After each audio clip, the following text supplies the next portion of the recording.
Welcome, everybody, to another episode of Adventures of the Awakening Heart. Today, I'm delighted to tell you that we're joined by Gavin Andrews, who is Managing Director of HeartMath in the UK and Ireland. This is going to be a really important conversation because for anyone interested in how our hearts connect us to the core of our well-being, today we'll be exploring the mechanisms and science behind this. So Gavin discovered the powerful benefits of HeartMath and heart-based living during a difficult period in his life. And since then, he's been sharing the science and practice of coherence and biofeedback through his training of HeartMath coaches, and that's how I came to meet him, as well as sharing these ideas with business leaders, healthcare providers, and many others. In addition to his work with HeartMath, Gavin also founded We Add Heart, an international meditation movement empowering people to connect with their own hearts. And recently, he co-launched Syntropy, a digital arts startup which employs the power of abstract and psychedelic art videos combined with chill-out soundscapes to help people practice coherence breathwork, relaxation, and meditation. So I am very much looking forward to discovering more about all of these projects and delving into the work of HeartMath. So a very warm welcome to you, Gavin. Thank you, Liz. Thank you. Yeah, well, thanks for the invitation. I appreciate it. Well, it's great to have you with us. And so just to begin, Gavin, as I said, you're managing director for HeartMath in the UK and Ireland. And HeartMath is an approach to well-being, but it's also an organization. So do you mind just beginning by telling us a bit about the organization and the HeartMath approach? Sure, yeah. I'm the lucky guy that gets to run HeartMath in the UK and Ireland and some bits of Yeah. Europe as well. But HeartMath's actually based over in the US. So they were founded out in California in the early 90s. And yeah, so HeartMath is an organization that ultimately the mission is to help people connect with their hearts. So there's a very idealistic part of HeartMath, which is we want to try and make the world a better place. And our belief is that when people connect with their own hearts, that brings out the best in them and brings out the best in us collectively. And so really that is the route to creating a better world, or more what we call heart-based living. Mm. So the organization exists for that purpose. And the way that the organization goes about kind of bringing that to life in the world is through research. So we research heart-brain connection and lots of other things I'm sure we'll probably talk about later. But in practical terms, we share, various techniques. So we train people in the techniques. We train people to be coaches and trainers and deliver that into organizations and hospitals, places like that. And then we also have probably what we're most well known for, I guess, is the biofeedback technology. So we have technology that enables you, when you practice these techniques, it gives you feedback on your ability to get into this optimal heart connected state that we call coherence. So that's kind of the organization side. In terms of what HeartMath is, then really it's a system. So it's a system that consists of some different aspects. So one aspect is a very simple form of breath work, which we call coherence breath work, and some people might call resonance breathing, 0.1 hertz. It's kind of ultimately ancient breathwork stuff anyway, pranayama.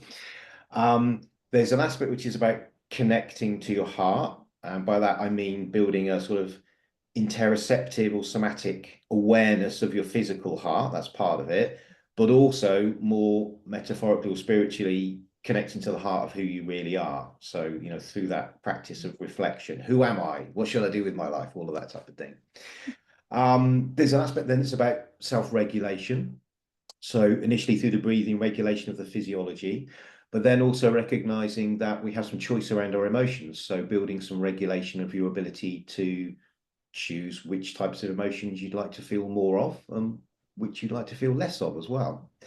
And then the other aspect of it is the biofeedback. So the technology enabling you to measure and give yourself a score whilst you're practicing the techniques. So hopefully that clarifies a bit about the organization and a bit about Really, what it really is. a brilliant clarification. Thank you, Gavin. We'll dive into a lot of that in more detail. But before we do, I just wanted to ask you a bit about your journey.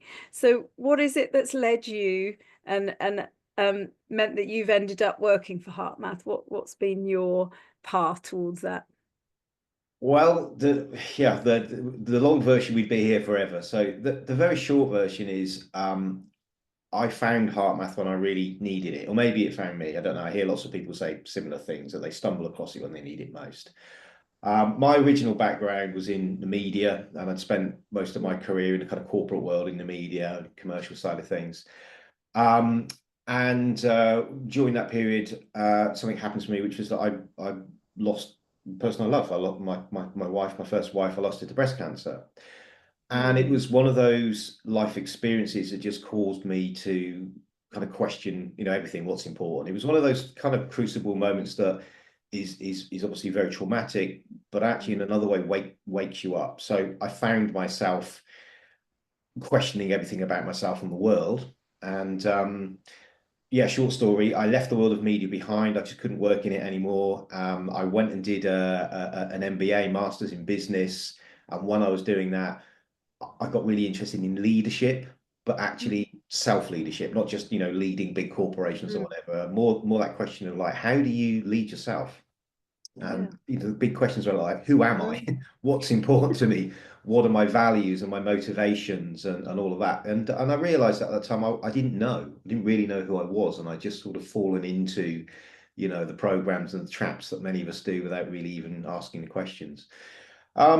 So that was the period of sort of grieving that I went through, but with this experience of questioning who I was and what I should actually then do with my life. And that's when I discovered HeartMath. So I was interested in all these theories about emotional intelligence and authentic leadership, but they were just theories, and I recognized I wasn't practicing any, I wasn't doing it or being it. And then one day I went to a presentation about the physiology of leadership, and that's when I discovered HeartMath, and it just leapt out at me, and I just thought, okay, wow, all of these theories, like this is how you do it. This is, mm, if you can do this thing that they call coherent, and you can do this practice, then you will be more emotionally intelligent and you'll be more connected to your heart. So I started practicing straight away, just resonated with me, started practicing, bought one of the early gadgets, and very quickly I felt the benefits of it. It really helped me with my stress. I've been a real stress head. I've been through a stressful experience anyway, but I recognized that I had been quite an anxious person and a catastrophizer. And very quickly I felt the benefits in terms of managing my stress levels and beginning to work out, like, how do I emerge from this traumatic experience I've been through and take part in life again, basically. mm, yeah. So it was yeah, it found me, or I found it at just the right time, and it really helped me. And so I was very personally passionate about it. So that was all before I got involved in it professionally. It was only down the road that I started to then include it in the work I started to do as a management and leadership consultant and a university lecturer. Um, and then much later after that, I actually got involved with the organization. Mm, Uh, mm, that mm, yeah, that's how I found it. So it's a personal practice for me. I practice every mm, single day. mm. If I ever stopped being Mr. Heartmath in the UK and Ireland, I'd still practice Heartmath as in the techniques. It's a part of who I am. Yeah. It's very useful to me. I'm glad you said that. That was going to be my question because I mean it's great to hear your story because we all have not necessarily such traumatic events as losing our partner, but we all have challenges, we all have traumas, and we all have stresses, particularly at the moment. Life Yeah, can be very challenging. So to hear that you found very quickly, as you said, that it made a difference. And as we're going to discover, these techniques are simple. very Anyone simple. can do them, can't they? Yeah. So I was going to ask whether you still use them regularly, but you do, Every definitely. single day. I mean, in two ways, really. So I have a dedicated practice where I do my 20 minutes a day of practice every day with the biofeedback. So that's more like a sort of traditional meditation, if you like, when practicing the techniques. But throughout the day, I'm always noticing my breath, slowing the breath, balancing the breath. I'm checking in on my emotions, trying to work out what I'm feeling and why, and if that's particularly helpful. So there's a kind of like ad hoc side to it as I Yes, navigate the day, yes, as yeah, well as the dedicated 20 minutes a day practice as well. yeah. I think that's important because from what I have experienced and understand is it's about the frequency of doing these things that Mm. really makes a difference, isn't it? I mean, once a day to have that 20-minute practice is brilliant, but then to sort of check in with those techniques throughout the day, it just Yeah. really sort of ingrains them in us, doesn't it? And just Yeah. really helps us to sort of automatically reach for them when we're experiencing difficult things. Definitely. So, It's how yeah. you create the habit, but it's Mm, also how you really change your own baseline or your own operating system, mm, where then, like you say, it becomes easier to notice and to do it when you really need it. And yeah. then sort of keep yourself on a more of an even keel as you try and Mm, navigate the craziness mm, and complexity of modern mm, life. mm, I think mm, more and mm. more people are feeling that. You look at Definitely. society, there's definitely a lot of Mm, stress and anxiety and fear and confusion, all of those mm, things. And mm, now more than ever, we need to be aware of that and to look after mm, ourselves and to mm, try and modulate and navigate that much more mm, smoothly mm. than we might otherwise do. I think these techniques are really um, of their time now because, like you Mm. say, there's a lot of challenges and stresses in the world, and it's nice to see that heart math seems to be growing in. Well, people seem to have heard of heart math a lot more, even in the time that since I trained. Yeah. Um, there's seen the awareness is spreading, and I think that's partly because these techniques are so simple and easy to use, and the benefits can be felt so quickly. Yeah, I So, mean, we've only been around for 35 years, so yeah. but I think in many ways it was kind of an idea ahead of its time. Mm. And actually, what's great is that it exists now at a time when people really need it. And what people need now Absolutely. at the moment, obviously, is just simple stuff. Like everyone's Yes. so kind of overwhelmed with everything. We can't Mm. handle complexity or stuff that's really difficult or onerous to do. Yes. We need Yeah. simple. And that's Yes. certainly what math is. Yes, yes. So the vision then, as you said, is to help individuals to manage stress and become more resilient in the face of challenges. But beyond that, and you also alluded to this, it's also to help us build healthy connections with others Hmm. and also with nature so that we may create kinder societies and a more peaceful world ultimately. So it's quite big goals, but I think the key to all of this, and certainly what HeartMath believe, is for us as individuals to find a way to come into this state of heart coherence that you've mentioned on a regular basis. So let's explore a bit more now about what heart coherence is, and maybe we need to start the discussion, but I'm going to be led by you with a bit of an explanation of heart rate variability. Do you want to start there? Sure. Okay. So in simple terms, heart rate variability is the beat to beat changes in your heart's rate. It's your heart's rhythm. Mm, Okay, so our hearts are not like metronomes. Even if your heartbeat right now is, a healthy 60 beats a minute, it is not beating once every second. That's an average. Your heart rate's actually always speeding up and slowing down. So in simple mm, terms, heart rate variability is the amount by which it speeds up and slows down. mm, And it's important because what that means is we have flexibility to be able to respond to the demands, like external demands or internal demands, whatever they might be, running for a bus, digesting your dinner, whatever it is, our bodies need to be able to respond appropriately and flexibly. So that's why we have heart rate variability. mm, mm. It might be handy to share a few Yes, to sort yes. of bring it to life a little Please bit. do. I just wanted to say one thing that I think maybe you mentioned this when I was training with you, but the way I like to think of heart rate variability is with an elastic band. Hmm. And when you've got a nice new elastic band, it's very stretchy and Yes, you can stretch it out and it will ping back to its original shape nice and easily. When you've got an old elastic band, they go a bit hard and crusty and they don't ping back in the way they used to. And absolutely.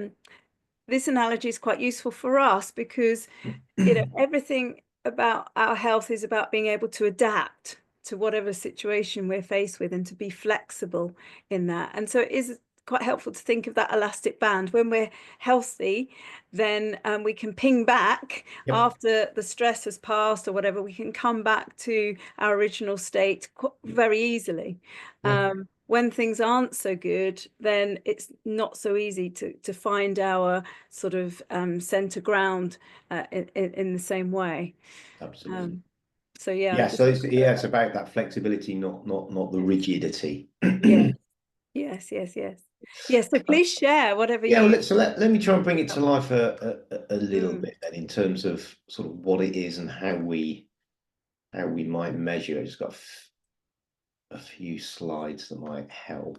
Let me just pop them on the main screen. So so what we do, so our biofeedback is measuring your heart rate variability. It's actually measuring specifically your coherency, which is an aspect of heart rate variability. But in terms of what heart rate variability is, it's just a measurement of the gaps between your heartbeats. So what you're seeing here is, most people are probably seeing, on the hospital dramas or whatever, or maybe in a real hospital, the ECG, where you can see yes. the heartbeat. So each of these spikes here is, just think of it as a heartbeat.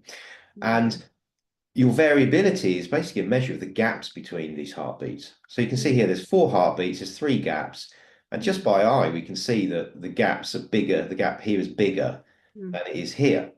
mm, So what we're able to do is we measure in real time, in milliseconds, the gaps between the heartbeats, and then we turn that into what it would be if that was to be the measure over a minute. So we kind of extrapolate, and then we work out, okay, well in this case here, this gap's 0.859 seconds. If that was the same gap over the course of a minute, it would equate to 70 beats a minute.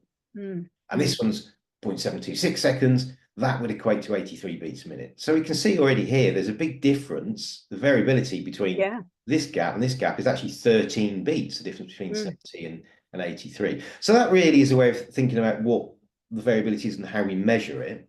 mm, So what we do, or what our technology shows, is by measuring the gaps in real time, we're then working out, remember, what that would equate to in beats per minute. And mm-hmm, so our technology, in effect, kind of creates a plot. mm-hmm, You don't see the dots, but what you see actually is the line. And so you begin to see over time, as the heart rate speeds up and slows down, begin to see the rhythm emerge. So we can see here the heart rate speeding up, and then it's slowing down, and then it's speeding up. And this is all over the course of just 16 seconds. So So that's what you're basically plotting the difference between the heartbeats over time, and that gives exactly, you the rhythm. exactly, Yeah. exactly. Okay. And so what HeartMath discovered was that actually one of the things that influences the heart rate variability is what you're feeling, your emotions. Mm. So we never discovered heart rate variability, but what we discovered was that emotions impact upon it. And what Right. we found out was that when you experience sort of unpleasant feelings and emotions, I don't really like the word negative, but unpleasant feelings and Mm, emotions, mm, anxieties and fear, etc., the heart's rhythm, the variability becomes quite chaotic.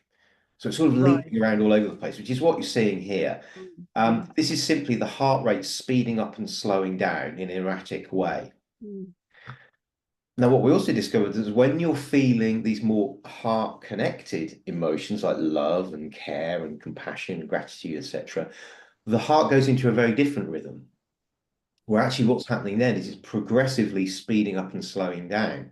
So it's more kind of like a waltz. This is chaotic mm, music. If you think of the beats are all chaotic and all over the place, what you're seeing here is where the beats are arranged in a lovely, ordered, speeding up and slowing down and speeding up and slowing down. They're creating these lovely cycles or oscillations.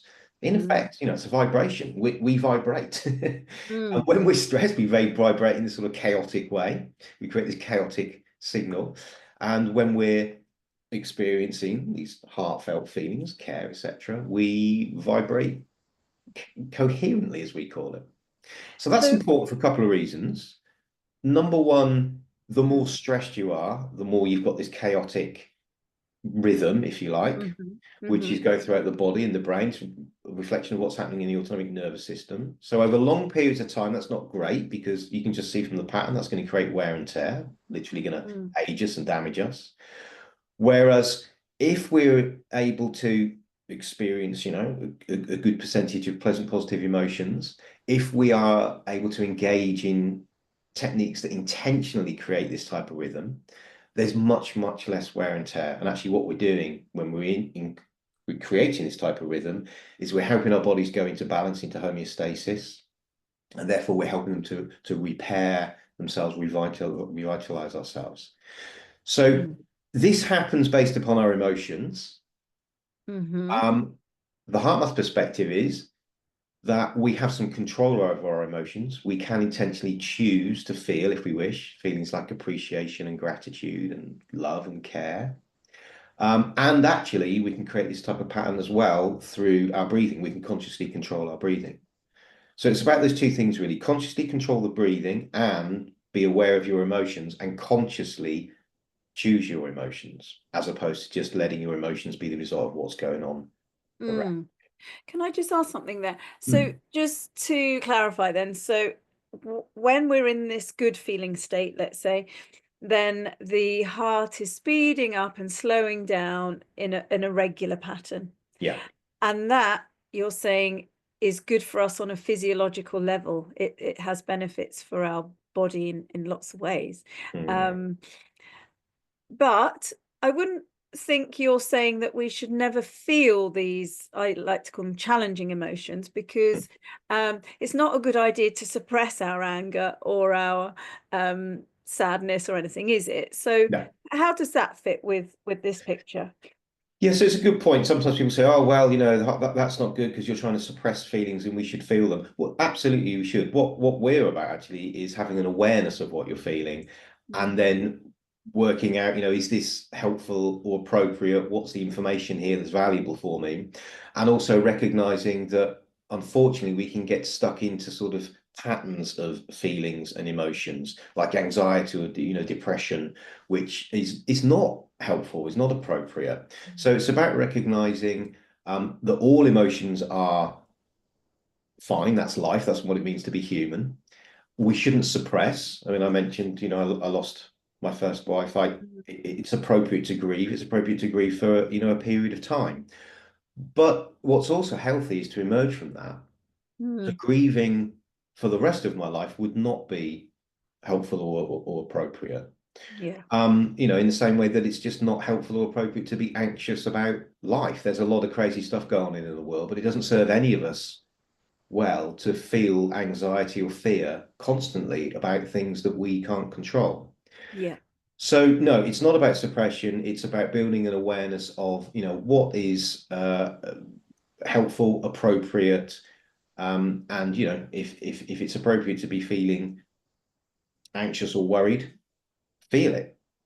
But if Yeah. that's consuming your life, that's not helpful or appropriate. And so, in which case, exercise your ability to place your focus on things that you're grateful for or appreciative of. Mhm. I mean, just going slightly off track in the way that I look at things, and I know many people feel the same, is the more we allow ourselves to feel those challenging emotions rather than sort of pushing them to the side, the quicker we move through them, because we Yeah, allow them to do what they need to do on an energetic level and inform us on that level. And then yeah, without, if we're not blocking them in any way, they just naturally move through us, and then we exactly. can bring ourselves more easily back into those um, better feeling emotions naturally without it being a forced thing. um, Absolutely.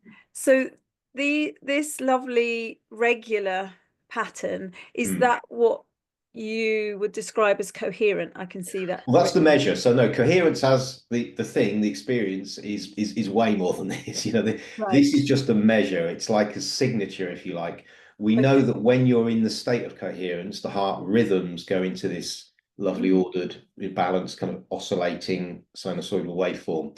But that isn't the thing. It's just the kind of Okay. part of the evidence that you're in the state. The I state see. itself Yeah. is massively complex. The things that are happening to you are wonderfully amazing and complex. In essence, your autonomic nervous system's going into balance, and then the information from the heart to the brain is synchronizing. So everything's, think of it as like the heart as like the largest rhythm maker in the body. Everything is synchronizing to that lovely ordered rhythm. So it's putting you into this optimal state mentally, physically, emotionally.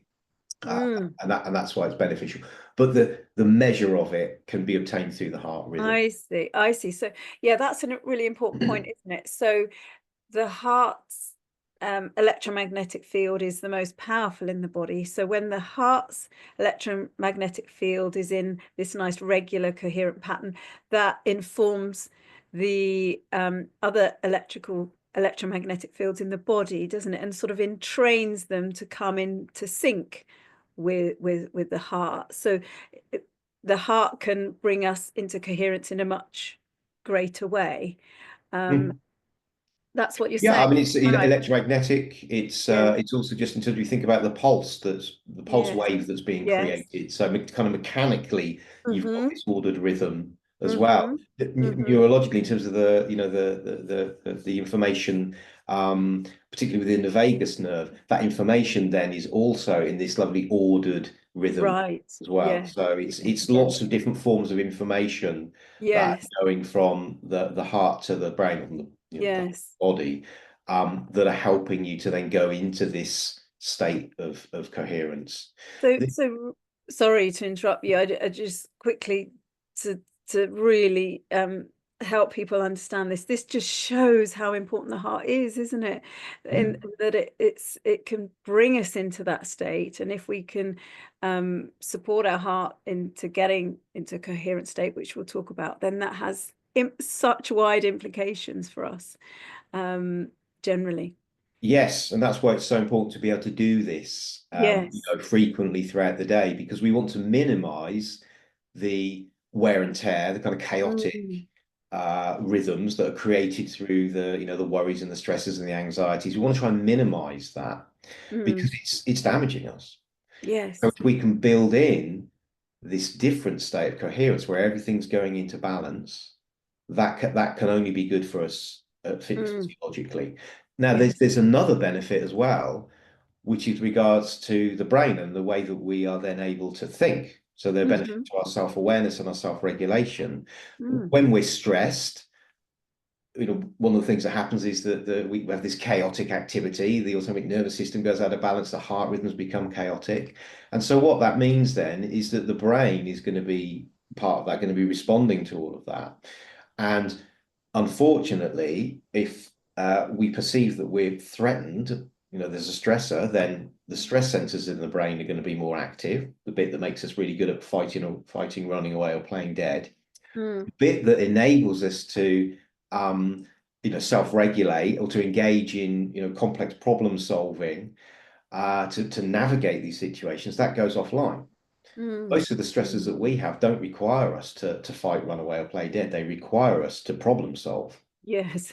Now Yeah. unfortunately, we're being hijacked by our own physiology, Yes. and so we're getting like a little bit of a lobotomy going on when we get stressed, and that's why we can't think clearly, and we find it Mm, very difficult to self-regulate when we're stressed. mm, But if we can recognize, well, I'm getting stressed right now, and then we hmm. can switch into the more coherent state through the breathing initially, we change the rhythms. Remember, the heart's the largest rhythm maker in the body. So Mm, it sends a different message to the body and to the brain. The brain sort of perceives, well, order, stability, that equates to safety. I mm-hmm. don't need to fight, run away, or play dead anymore. And then you can get the prefrontal cortex back online. So you Mm, then become much more self-aware, and you hmm. then become able to self-regulate. I'm much more able to deal with whatever stress has arisen in your life. Absolutely. So that's yeah. So Now you're you can engage in the problem solving, or you can navigate exactly. the conflict. You know what to say or what not to say. Yeah. You're in Yeah. control, as opposed to you're not in control of yourself the more stressed you are. So I guess you're saying here really that there's a lot of communication going on between the heart and the brain. Yeah, Yeah. huge amount, and they're intimately linked with each other. Mm, mm, And the great news is that we can actually use the power of the heart to, in mm, effect, put the brain back in a place where it's going to be more mm. useful to us. So we're connecting heart and the brain. When we're stressed, they're kind of disconnected. Yeah. They're chaotic. Yeah. Everything's disconnected. We go into survival mode, don't we? A more sort of primitive mode where it is that fight or flight, but Yeah. where, like you're saying, the sort of higher awareness and higher thinking sort of goes offline. There's a lot of research and a lot of talk about the brain at the moment and how important it is for us to look after our brains and how we can use various techniques to improve our cognitive function. And yeah, there's lots of focus on the brain, lots of books and things, but not so much yet. I'm sure it's going to happen about what you're talking about how important the heart is Mm. for healthy brain function and cognitive awareness, etc. Yeah.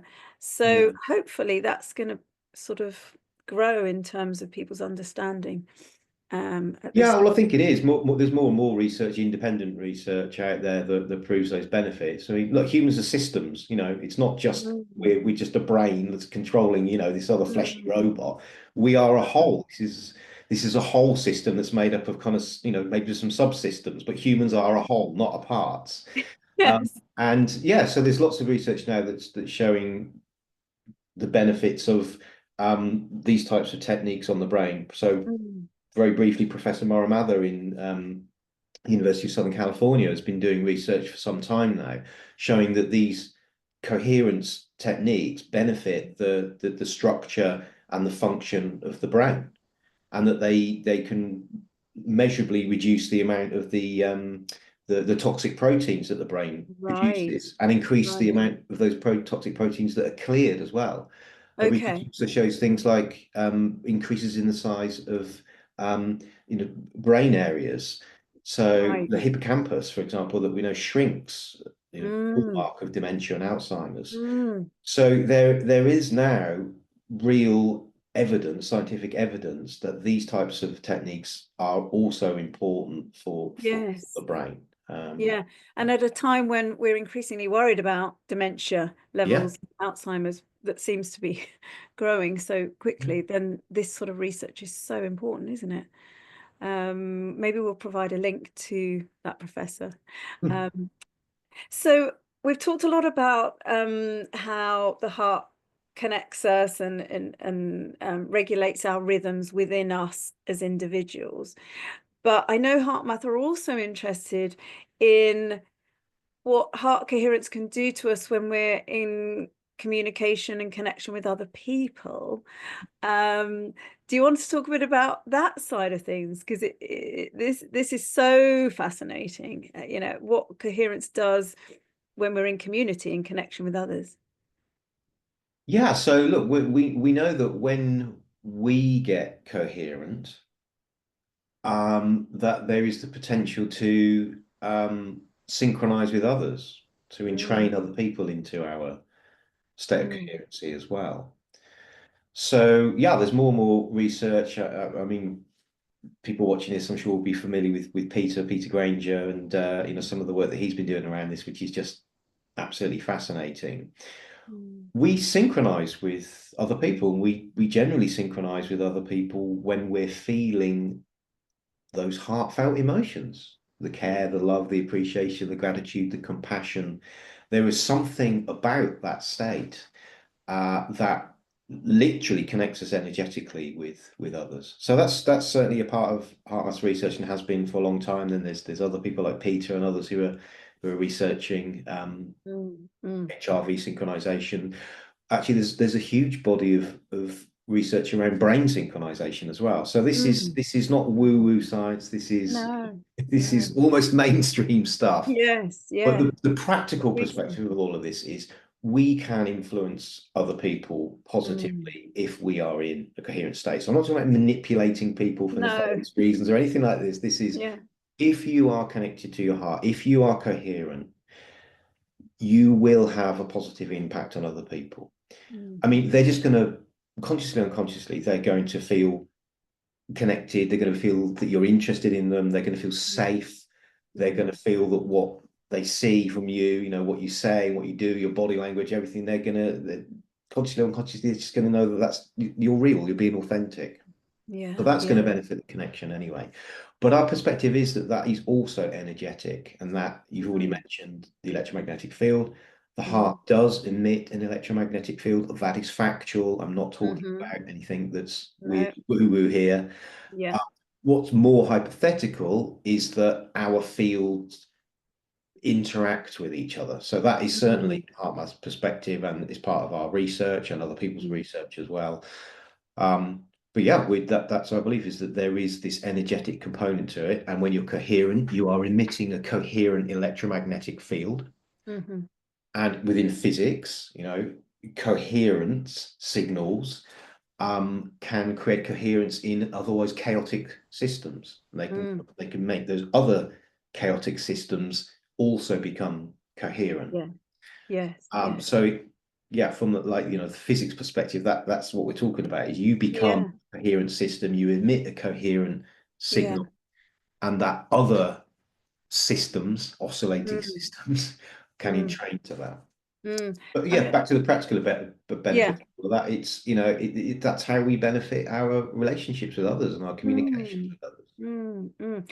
I um I think we've all had that experience of going into a room where the energy doesn't feel that nice and you feel a little bit uncomfortable, and but we've also had experience of being around people that just make you feel relaxed, don't they? And Yeah. just make you feel good. And perhaps in the past it would have been sort of explained by, well, perhaps it's someone's body language that you're picking up or their facial expressions. But what you're talking about and what research is showing, there's much more than that. We're actually giving off an energy, and our heart particularly is giving off an energy. And when it's in that coherent state, like you say, physics tells us that can help align other chaotic systems and bring them into that similar state.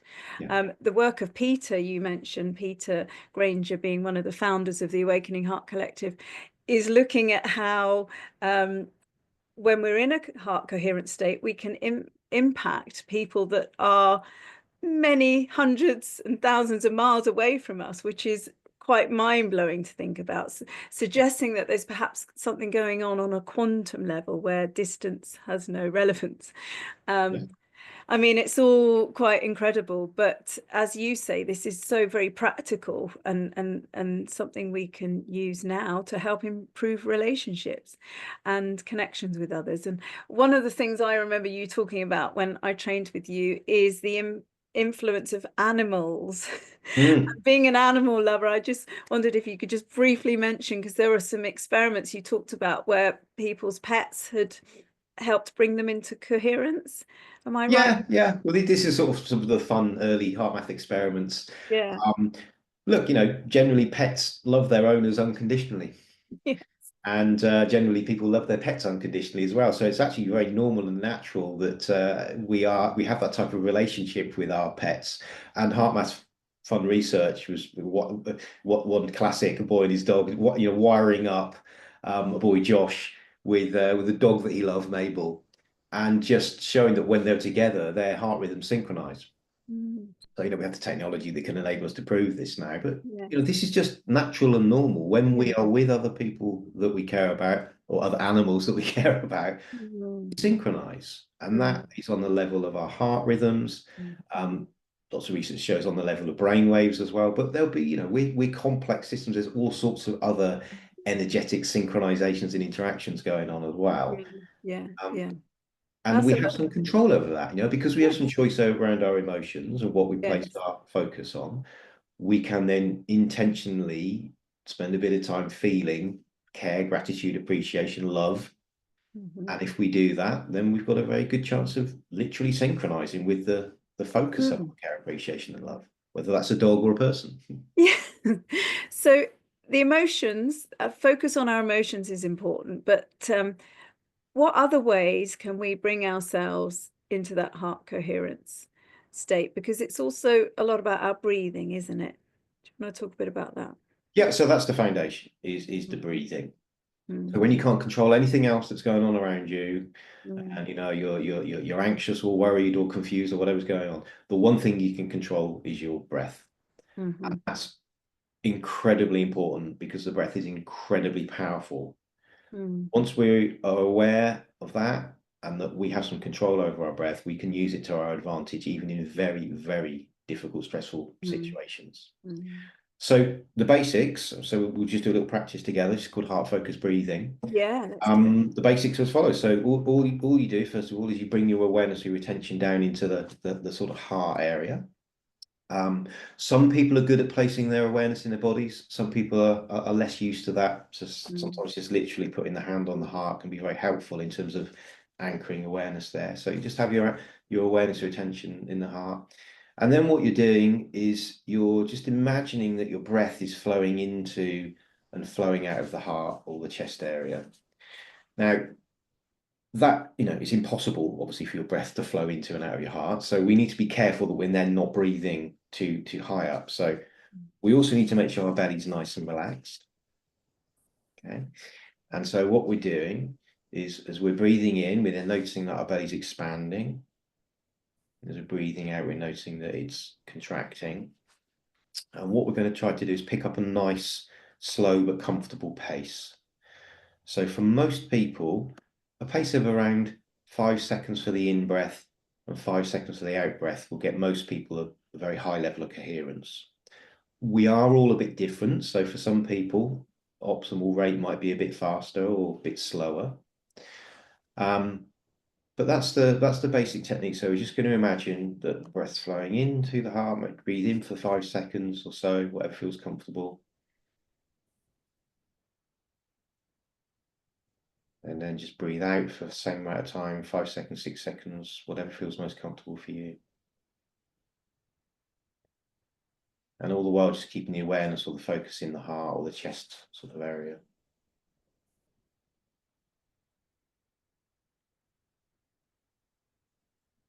And then as you're breathing, just trying to get the breath as nice and smooth and sustained as possible. So that sustained volume all the way through on the in-breath. And then again, smooth and sustained all the way through on the out-breath. So it then just becomes this lovely smooth cycle, the in-breath and the out-breath. And the effect of that is then what happens is that your heart rate synchronizes with the breathing. So as you breathe in, the heart rate then begins to increase. So that's where we begin to see this waveform for measuring. Heart rate increases over 5 seconds and then decreases over the 5 seconds. And then again, just repeating, increasing, decreasing, going into this lovely, smooth oscillation. So you're in effect creating a vibration, an oscillation. That is representing the flow of different signals in the body. So electromagnetically, you're creating this lovely ordered rhythm. In terms of the blood pressure wave, you're creating that lovely rhythm. Neurologically, you're creating that rhythm as well in terms of the pulse and the tone of the rhythm. And so what's happening then is the rest of the body and the brain begins to synchronize to that. So if we're measuring brain waves as well, most people will begin to go into this lovely kind of high alpha brainwave patterns, with repeating oscillations as well. So obviously very, very simple. All we're doing is breathing, but we're taking conscious control of our breathing. We're slowing it down. Most people breathe, the slowest breathers out, they breathe about 12 times a minute.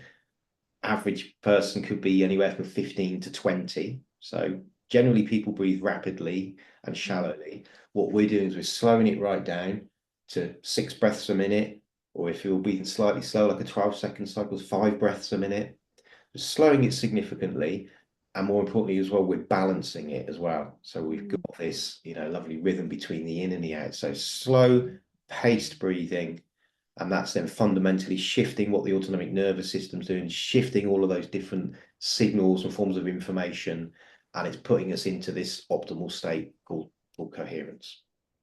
And that will happen very quickly, won't it? When you start breathing in. Certainly with practice it will, yeah. So we all come at it from a different place. So some Yes. people might find it takes a bit longer, particularly if Okay. they've been anxious or depressed for a while. It can take a little bit Yeah. longer for the autonomic nervous system to Right. synchronize, basically. Yeah.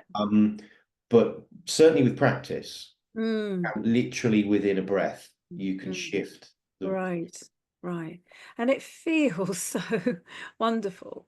Does feels it? lovely. Yeah, I mean, and that's the thing. Most people just aren't aware of their breathing. No, Most no. people's breathing is suboptimal. too Yeah. fast, too shallow, or they're holding when they get stressed, or they're concentrating, they hold their breath, Hmm. and it's just not helping us physiologically or cognitively. It's such a powerful tool that we all have if we only understand these very simple things that we can do. I mean, it's just like a magic tool, isn't it? And we all have it. Yeah, You know? and so simple. We just got to be more conscious of it. And the reality is that we're also focused out there in the world or inside our own Yes. heads that we're not conscious of our breathing. So therefore we're not Mm. conscious of what's going on in our bodies. Yes. But the more Yeah. we practice, that becomes more conscious, or actually Yeah. then becomes positively an unconscious thing, and we recognize when we're not doing it. The Yes. ideal is you recognize, Yeah. oh, I'm holding my breath's too Yes. shallow, my breath's too rapid, and then Yes. go Yeah. back to breathing in that more. Yeah. I mean, there's lots of breathing techniques that are talked about, some very ancient, some some talk about a longer out breath. Yeah. Um, do you feel, certainly to begin with, just the regular same in and out breath time it is a good place to start? Or do you think some of these other techniques can be just as good? Well, absolutely. For me, breath work is it's like exercise. So Mm, different, you would do different types of exercise to have different aims. If yeah. you want to get stronger, you lift weights. If you want to get Yeah. faster, you do sprints. If you want to build your stamina, you do longer runs. You're Mm. more flexible, then you need to do yoga or Pilates or whatever. Yes. But breathing is the same. It has different Yeah. outcomes, and it's Right. not like one is better than the other. Mm. Longer out breaths are great if you want to get more relaxed. That's going to Mm. activate the parasympathetic more, so you're Mm. going to increase relaxation, which Mm. is a wonderful, an Mm. important thing. But actually, it's not appropriate to be relaxed all of the time. No. Too much relaxation compromises cognition. It compromises performance. Yes. Yes. So with the balance breathing, that's creating a balance between Right. the sympathetic or the activating Yes. part of you and the Yes. parasympathetic, the rest and Yes. recuperate part of you. So Yes. it's just a different state, Mm. Mm. neither deep relaxation nor high, Right. activation. But that Yeah. actually is probably the most appropriate state for much of what we're doing throughout the day. Yes. Yeah. Not if we're running for the bus, not if Yeah. want to go to sleep, Yeah. but if we're working or in meetings, Mhm. or we're going for a walk or whatever, actually Mhm. that Mhm. state is probably Mm. most appropriate. Yeah. And the very magical thing about the coherent state is that it's creating this balance, this synchronization, and it's promoting Right. homeostasis. So from Yes. that Yeah. perspective, it is an optimal state. But I do Yeah. other types of breathing techniques, and Right. we should all be doing all of these types of things. Yeah, we're not Yes. suggesting at all that heart math is the best way No, to breathe no, at all. but I think that was a really helpful explanation. And like you say, that this is just such a simple, easy thing to do, and it's appropriate for you know our normal waking state during the day, and it's just something we can just quickly come back to. I mean, even if we work in an office, we can just nip to the loo, sit quietly for a couple of minutes, and do that breathing, and just bring ourselves back into that. Yeah, but not even that, Liz. I mean, just do it. Yes, In you a don't have meeting, to hide away even. just No, of breathe course like not. that. You're Yeah, doing your yeah. emails, just breathe like that. Yes, yes, You yes. don't. That's Wonderful. the nice thing is you don't need to be anywhere special or No. sit on your No. meditation cushion or anything like that. You Yeah, eyes yeah, open, anytime, any yes, place. And yeah. actually, certain sports people use these types of techniques when they need to center themselves. So, for example, in rugby, if you're taking a penalty or whatever, in football, you know, Mm, calming, balancing, mm, reorientating yourself. mm. Lots of tennis people use these types of techniques Right. to Yeah. compose themselves between, sets or whatever. Right. Yes. Golf is a big area where these types of techniques Okay. are used. Yes. So it really is just about rebalancing yourself very quickly when you Mm, need to. mm. Brilliant. Thank you. Um, so do you want to tell us a bit about some of the technologies that can help us to um, get the feedback we need on how we're doing with some of this? Because I know HeartMath um, have created some amazing technologies. So maybe you could just talk us through some of that. Yeah, so the main one that we have is called the inner balance Right. Coherence Plus. So looks like this basically. This comes in a nice Okay. box. Yeah. And so what this device is doing is it sits in the earlobe. Okay, so what it's Mm-hmm. actually doing is measuring the density of the blood in the Okay. capillaries in your earlobes, doing that 500 times a second. So it's pretty accurate. Yeah. So you just kind of connect it to yourself, and then what it does, it works with your phone, your smartphone, Okay. and Yeah. it is measuring the heart rate variability. Mm-hmm. Rather, what it's doing is it's calculating the variability, which it then uses to calculate your coherency. So heart rate Right. variability and coherency are not the same thing. In order to calculate No. coherency, you need to be able to calculate heart rate variability. Yeah. But there's actually lots of devices out there at the moment that measure heart rate variability. When I've got Yes. an Aura ring, Okay. Yeah. lots of people got smartwatches. They Yes. measure heart rate variability, but that is not what we are measuring. They're just No. measuring how much you've got Okay. over a period of time, like a Yes. night or whatever. This tells me every morning what my average heart rate variability was overnight. Well, that's Okay. useful because it gives me an insight into how I'm doing. Think of it like a kind of battery charge or a score that tells Yes. me, have I recuperated enough or am I still a bit stressed? So that's useful because it can help Okay. me with Yeah. decisions about, Mm-hmm. going to bed early or eating more green stuff. Yeah. What we're doing is we're measuring in real time a specific aspect of your HRV, which is the coherence. Right. So the idea is you're practicing intentionally creating coherence through the breathing and also through Mm-hmm. the emotional shift techniques. Mm-hmm. And so what that enables you to do, if I just bring up bring up an example of a session I did last night. Where are we? We've got session history. So hopefully people will be able to see this. But basically what you'll see is this is as I was practicing my heart rhythm. Yeah. Yeah. Yeah. So then what it's been doing is as I was practicing, it was scoring me. How nice and smooth is It that? looked very smooth, Well, the it's not a whole bad thing. session, that one. Yeah. Yeah, Yeah. bad one. So over the course of the 21 minutes, it was recording me and giving me real-time score. But then when you Right. stop, it gives you an average for the whole session I as well. see. So the Yes. idea is that simply you're using the technology to show you the benefit of what you're doing to yourself. It Okay. enables you to then maybe deepen the breathing a little bit and see what happens, or Yes. maybe you'd try slightly longer in breaths and out breaths, still balanced, Mm-hmm. but maybe slow it down a bit, see what that does. Or Mm-hmm. you then might try recalling different things to create different emotional states, Mm-hmm. Mm-hmm. gratitude or Yeah. for someone or something. So that's the idea is you're using it as a training aid. It doesn't do anything to you. It just gives you No. information about what you're doing to yourself. Okay. So that's the Okay. biofeedback. So for those Yes. people that like to get a number, like know how you're Yes. doing, see an Yes. improvement over time, or Yes. for me now, because of my practice, it's not about continuing to improve. It's more like I've reached a kind of, Yes. my baseline that I want to try and sustain. Yes. So it's Yes. great for that and great for building a habit of practice. And if you like Yeah. gadgets and numbers, then it's wonderful.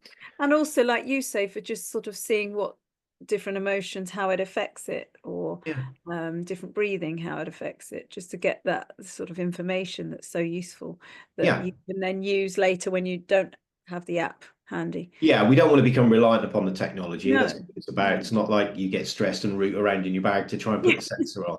You do the practice, which Yes. validates for you that you can do it. And then Hmm. when you really need to do the technique, wherever you are, you Yeah. can. Yeah. Yes. And then Yeah. the nice thing with the app is it's got lots of different sort of content in it for learning as well. So there's Okay. videos and things in there, and there's different like guided techniques and things. Right. So the Right. idea is the app makes it easy for you to learn the different techniques and Hmm. to create a habit of practice. You can Right. even you can if you've got particular needs, like there's even things in here about practicing for sleep and things like that, Okay. Yeah. or for brain health and relationships Right. things like that. So there's lots of different sort Right. of programs in there. Yes. So it's biofeedback, but it's also content guided Yes. meditations, Yes. So videos. that's the Inner Balance Plus. Inner Balance Coherence Plus, that's this Inner thing. Balance Yeah. We Coherence have Plus. some other equipment that's more for professionals. Okay. Yeah. So I But will put links to all of these on the information so people can find those easily. So this sort of is bringing me to just very briefly wanted to talk about, because heart math is a scientifically validated approach, and the Institute have done 30 years of research on all different aspects. Are you able to just give us an overview of some of the areas that HeartMath have particularly focused on with their research? Yeah, so historically, when we first started, it was all about heart-brain connection, the Mm, influence of the heart on the brain and vice versa. mm, And then with a particular focus on emotions and the role of emotions on us physiologically. mhm, Uh, then the research began to move on to more like the energetic side of things. So the energetic interactions between people, synchronization, that type of thing. mhm, Uh, mhm, and also energetic interactions between people and kind of our environment. So mm. the planet, Yes. the solar system, the universe, the Yeah. sun. There are energy. There's energy everywhere. Mm, We're part of that, and we're influenced by it as well. So some of the more mm. recent research has been around, the influence of geomagnetic storms on people's HRV Right. coherency. Um, the biggest project that HeartMath have engaged in the last year or so is the Global Consciousness Project. Okay. That was a project that was actually initiated at Princeton University Mhm, well over a decade ago, mm. um, which is a fascinating project measuring the impact of consciousness on uh, random number generators. Right. Interesting. So, so what the research was showing consistently with the network of random number generators was that the random number generators would become less random, i.e., more stable Mm, during periods of mass emotional experience. So mhm. that could be things like a terrorist attack, or Mm. it could be something like a big positive demonstration like Peace Day. Yeah. It doesn't necessarily need to be a positive or a negative emotional experience. Okay. Wrong emotional experience shared by large numbers of people Yeah. seems to cause these random number generators to become less random. So HeartMath have now taken that project on, Global Consciousness Project 2.0, and have Mhm. created a whole new generation of very, very clever, sophisticated random number generators. So we're building out now 1,000 different devices, which will be 4,000 random number generators. There's four Right. of each one, Okay. like, Yeah. globally. Yeah. And so that's a big focus of our scientific research at the moment, is to try to prove a hypothesis that we have, which is that Mm. consciousness is not just something, that the material of your brain creates. Consciousness actually is an energy. It's a force that's out there. Yes. It's a Yes. field, if you like. And Yes. we all contribute to that field, Yes. and that field can influence physical systems. Yeah. So that for the diehard materialist, that's going to be a bit too far, bridge too far, maybe. But I think more and more people, and actually within science, more and more people do believe that consciousness is a fundamental energy. Maybe it's even primary. The whole area of Mm. panpsychism, for example, has exploded over the last few years. Which 10 years ago, your average scientist would have sneered at all of that. But now it's a very widely accepted theory within. Yeah, I mean, quantum physics has been pointing in that direction for a long time, Yeah, but I think it's there's more and more physicists that are sort of coming on board with that. A yeah, quote that comes to my mind is that consciousness is the ground of all being. That was Amit Goswami, who's a quantum physicist, that said that. I mean, it's fantastic to learn that heart math are involved in some of that research, and I guess sort of what you're saying, what they're saying is that the more of us that are contributing to the consciousness field in a certain way, sort of that I guess has a sort of additive effect, and then is powerful enough to influence physical things like these number generators. yeah. So we're just measuring generally as the world, goes about its business, Yes. then seeing, okay, so I haven't seen the data actually, but for example, the couple of high-profile negative events in the US recently, the terrorist Mm, attack, and mm, what mm. we're looking for is there an impact on the network during those types of events? Right. So, Yeah. for example, during the attacks in Israel, Mm, well over a year ago now, yes. we saw an influence on the system. Really. During the first US presidential debates between Trump and Biden, there was an influence on Mm, the system. okay. So what we're seeing is correlations. Yes. This isn't like we're saying, no, it's a causation, but if you're a Yes. scientist, a Yeah. scientist, then you should be living your life through statistics. And Yeah. if we see this type of thing happening, time and time and time again, and it becomes Mm, statistically mm. significant, then that, if you're a proper scientist, should cause you to say, okay, there's something going on here. There's something to explore. Yeah, Yeah. so that's really all we're doing. It's a contribution to that to say, look, there Yes. is something going on here, Yes. doesn't fit the mainstream materialist model, Mm, and mm, therefore we should be looking, mm, other mm, scientists should also be mm, investigating this mm, type of mm. thing. Yeah. So Well, it's great that HeartMath are contributing in that way, and just really shows that this research is about ourselves as individuals. It's about connection with others, but it's also something bigger, something consciousness, spirituality, even yeah, so that's relevant our to us belief is that all. we're all part of this. We're all Yes. contributing to it. That we are this part of this consciousness field, and we can influence it positively if we Mm. ourselves, Yes. Yes. feel more heart-based Yeah. emotions, Yeah. feelings. Yeah. Yeah.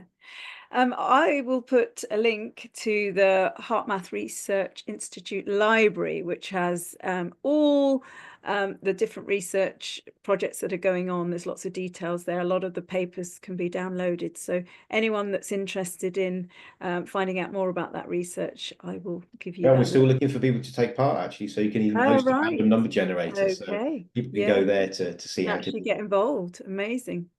Um, so, Gavin, I'd love to hear a bit about some of your personal projects because I know that you run the We Add Heart meditation, um, international meditation group. Do you want to talk a bit about that? And then I'd love to hear about Syntropy. Yeah, so Weird Heart is just another way for people to come together and practice these types of techniques. So Hmm.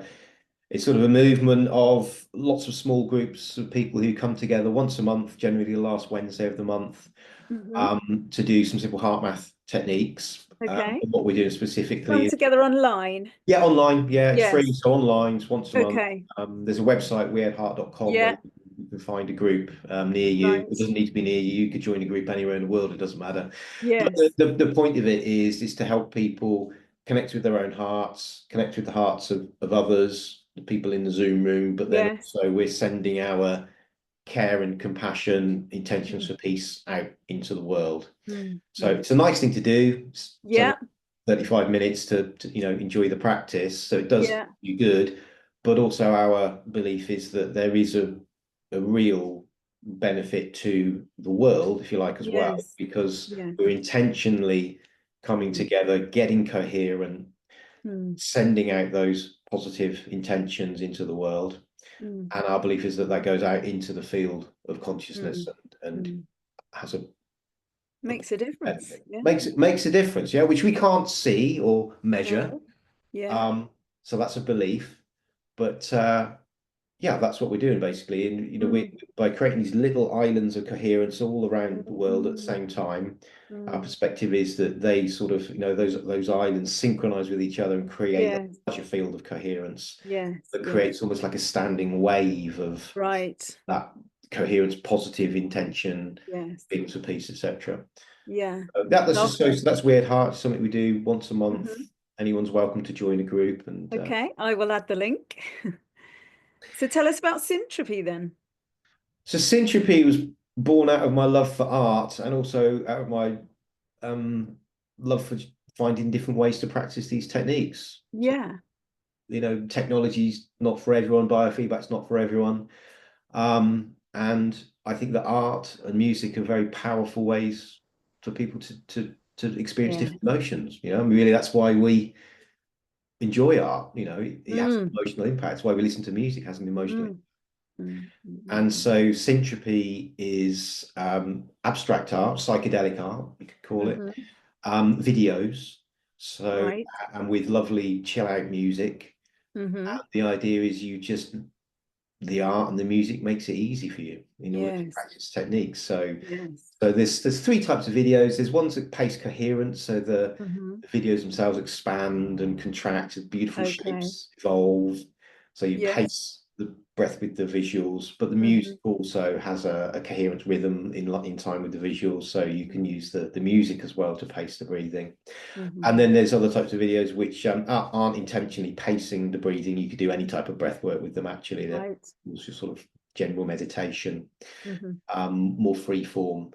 And then there's some other videos which are actually designed to uplift you more, so to activate Okay. as opposed to relax. So if you're feeling a bit Yes. down, they're more dynamic, Yeah. more activating. Mm-hmm. Mm-hmm. So that seems to be again. I can provide a link to the Yeah. So that's another YouTube. app, is it? WhatsApp is an app. Yeah, it is an app. Mm-hmm. It's actually going to become a website in the future because All people, right. for whatever reason, Yeah. don't seem to want apps these days. They've got too many. Yes. Plus, also, Yeah. to be frank, it doesn't, a phone screen doesn't do the art justice. It's too small. No, no, So, yeah. yeah, and most people's TVs have got internet now as well. So the plan Yeah. is actually to turn it into a Put it website. on a bigger Yeah, screen. yeah, Lovely. put it Yeah. on a big screen. You can still Yeah. access it on your phone, but that's Yes. the idea. Yes. So it's an app, but we do also have a YouTube channel where you can access some of the All videos for right. free as well. Okay, brilliant. Yeah. As I say, I'm going to put links to all of this, and certainly for me, just music and the visuals Mm. too, but music particularly Yeah. will take me into that relaxed state, depending on what music I'm On listening. the type of music, yeah. Yeah, but it's so powerful, and just any ways that we can find to bring us into that state is going to be helpful, isn't it? And different things for different people. Yeah, especially right now. People need Yeah, especially right more now. coherence Yes, yes, and yes. less chaos, definitely. Yeah. Oh, Gavin, thank you so much for all you've shared with us.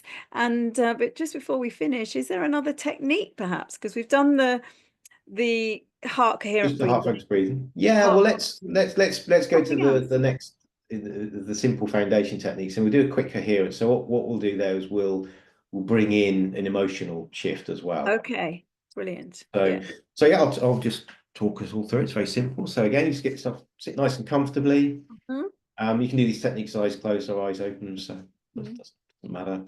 But remember, we start with bringing our attention or awareness into the heart or the chest area, and then we're slowing and deepening the breathing. So deeper than you'd normally breathe, but still nice and comfortable. We don't breathe too deeply.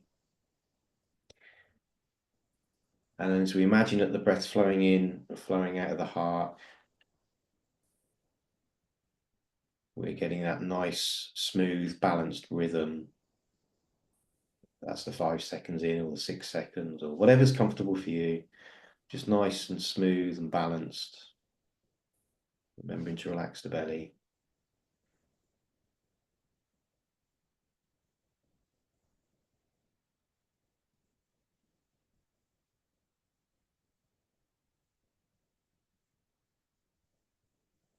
So if we had you on the technology, what you'd see now is the heart rhythm's going into that lovely, smooth, ordered pattern. So that starts the coherence in the body and the brain.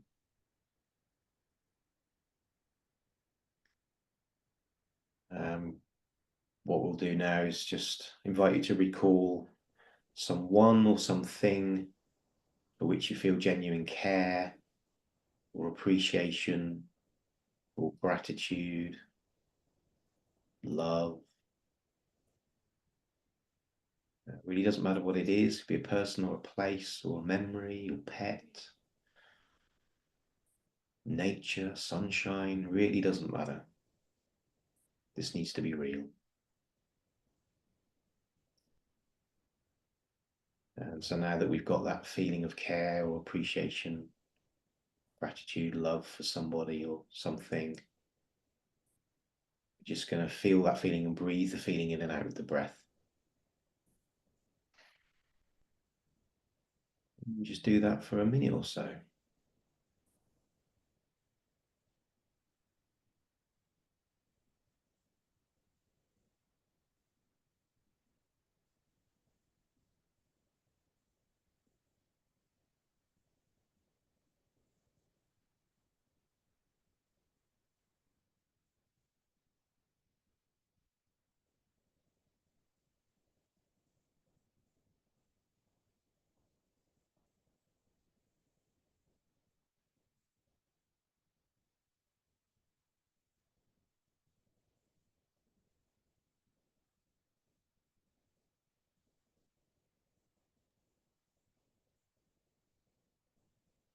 Okay.